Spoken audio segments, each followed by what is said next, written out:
কাজ করা কিংবা খোলামেলা শরীর প্রদর্শনের জন্য নয়, বরং বর্ণপ্রথার শিকার হয়ে শেষ পর্যন্ত আত্মহত্যার পথ বেছে নেন মডেল ও আইটেম কন্যা জ্যাকলিন মিথিলা।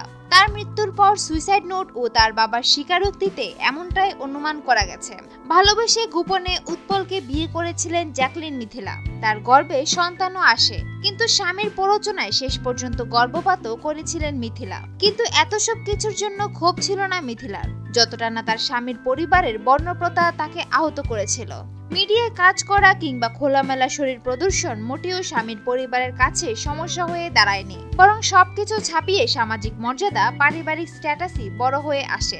কারণ মিথিলার বাবা ছিলেন একজন নাপিত, অন্যদিকে স্বামী উৎপলের মা একজন প্রাথমিক বিদ্যালয়ের প্রধান শিক্ষিকা। আর এইসব উঁচু নিচু বিষয় তুলে প্রায় মিথিলাকে কথা শোনাতো উৎপলের পরিবার। বর্ণপ্রথা একসময় মিথিলার মনকে বিষিয়ে তোলে, এমনকি স্বামীর পরিবার থেকে মিথিলাকে সরে দাঁড়ানোর জন্য প্রচুর টাকা দেয়ারও নাকি প্রস্তাব করেছিলেন কেউ। আর এইসব বিষয়ে প্রতিদিনই বিষিয়ে উঠত মিথিলার মন। এইসব নিয়ে টানপোড়েনের ছিলেন মিথিলা। প্রায় ফেসবুকে আত্মহত্যা বা মৃত্যুর কথা বলতেন মিথিলা। শেষ দিকে অবস্থা ছিল আরো বেগতিক, কারণ যে উৎপলের সঙ্গে 7 বছরের সুসম্পর্ক ছিল তা যেন বিয়ের পর বদলে যেতে থাকে। 2016 সালে বিয়ে করলেও 7 বছর ধরে প্রেম করেছেন তারা।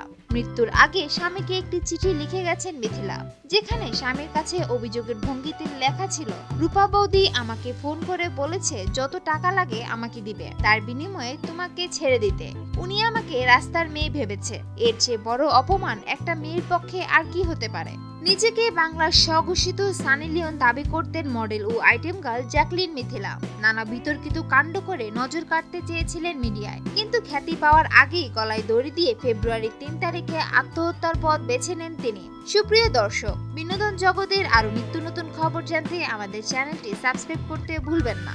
লাইক, কমেন্ট, শেয়ার করে সঙ্গেই থাকুন। ধন্যবাদ।